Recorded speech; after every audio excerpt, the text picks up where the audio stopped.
Defense on me! Okay, Petey, don't you drift to the strong side. Coach, they're calling a holding penalty on me every time. Did I ask for your excuses? You want to act like a star? You better give me a star effort, do you hear me? Forget about him! Alan, you're in. Come on! All right. Now, I don't want them to gain another yard. You blitz all night!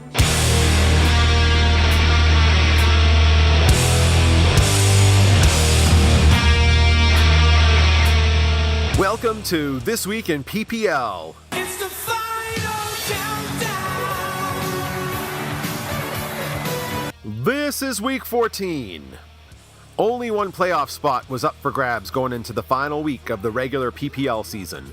The Screamin' Seagulls had the advantage, requiring just a win, while Buffalo Federcow had the very remote chance with a win to the Gulls' loss and a huge surge in points for.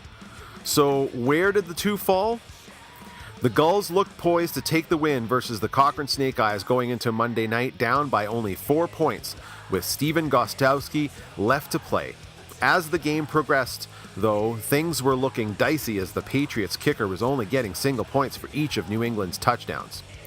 Gostowski didn't have a single shot at kicking for a field goal, but by the end of the game, 4 single-point kicks was enough for a draw. The only tie of the season comes in the final week, and that would be enough for the Gulls to clinch the final playoff spot. It didn't matter what transpired in the Federcow versus Six Gods match, but if you're at all interested, they lost 79.5 to 69.5.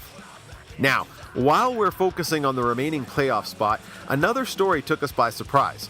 The NPO Bashers have held on to first place all season and entirely on their own since Week 3, but Sharp Street Pabmire have been making a late season surge going into Week 14 with a 9-4 record.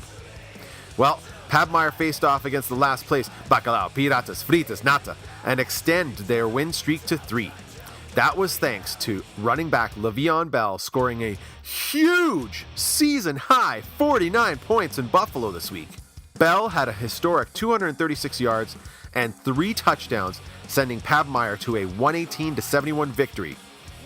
Would they end up tied for first? Meanwhile, the Bashers were facing Dak to the future, and going into the Monday Nighter, it looked like Dak was going to play the spoiler with a 26-point lead, with the Bashers having wide receiver Julian Edelman on the active roster. Edelman had never scored over 18 points this season, and that trend continued as he only picked up 10.5 points on the night, resulting in a Bashers 121-105 loss.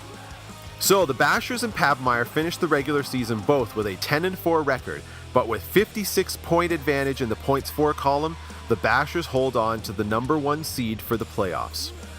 That means they will face the Screamin' Seagulls in the semifinals. The two have faced each other twice this season, splitting the series with a win each, but the Bashers have a significant edge in the early projections. The other semifinal match has Pabmire squaring off with the Gods. Again, these two teams played each other twice this season, also splitting the 2 matches. This one looks to be a much closer matchup, with early projections showing a slight advantage to Pabmire. Join me again next week as we preview the championship match on This Week in PPL.